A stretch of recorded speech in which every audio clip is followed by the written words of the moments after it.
So if you're perusing the Wall Street Journal and you saw that, and you maybe said, okay, wait, did I read this correctly? Am I hearing this right on the broadcast? $450,000 per individual for illegal immigrants if they can prove in court, and listen, they're trying to settle this out of court, so they won't even have to prove that they were intentionally separated from their families. It's like a bank robber, because I prosecuted bank robbers.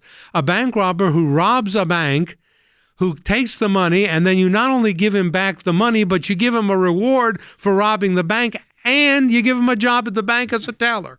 Well, you say, you're entitled to come in here and have permanent resident status. What's the difference? You're a teller at the bank now. A service member in any of our branch of the military who makes the ultimate sacrifice, their family do not receive that amount of money, and they don't get multiple bites at the apple of this kind of resources either. When a service member is killed or dies, there are very limited amounts of financial compensation and legal action. You can't sue the government if your military service member gets killed, not even in a training accident. And yet, when a service member dies, we have what we call SGLI, Service Members Group Life Insurance, and it is $400,000 per service member, and that's it.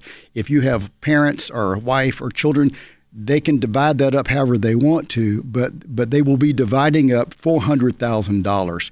We are talking about giving each child and each set of parents $450,000 each for breaking the law and illegally entering the United States. Just when I think that the Biden administration cannot insult the American people any more than they already have with so many of these policies, they manage to insult us even more. And it's an insult to every person wearing the uniform of the United States. You're incentivizing, Rick, all kinds of illegal activity if these traffickers know that you can that there's a precedent set by the Biden administration of $450,000, not just per person, but per family impacted too. So a family of four, if you want to refer them that way, Rick, it could be again almost a couple $1 million.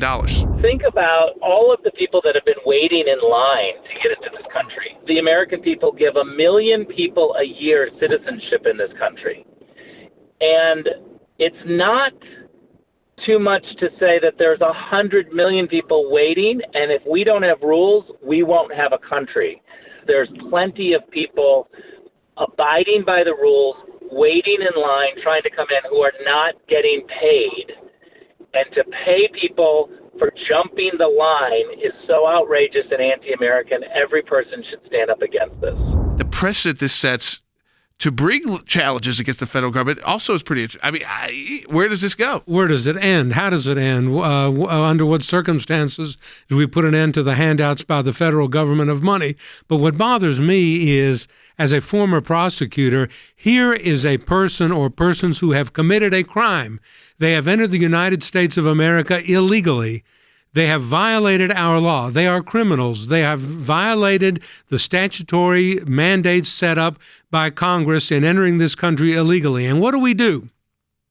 Not only do we let them jump in front of all the people, as Ambassador Grinnell said, who have been waiting in line legally, but we reward them for it on the spurious and specious idea that they suffered, and here's the language that is used in some of these claims, lasting psychological trauma. People who are immigrating to the country, we talked about that already right from the top, that when they take their oath, they don't get a check from the federal government to say, okay, because usually at that point they've been vetted out to see if they can take care of themselves.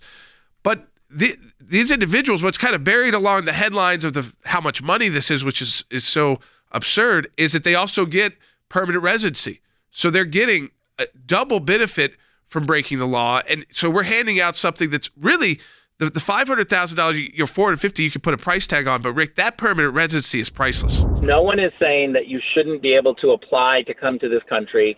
We've got to have a system, and rewarding people who break the law, who jump and cut the line, is really the issue here. I actually care about the people inside this country, and I'm protecting them when I say don't cut the line, don't reward people, and don't create incentives for more of this to happen. Most people listening to this, you're probably going, am I hearing this right?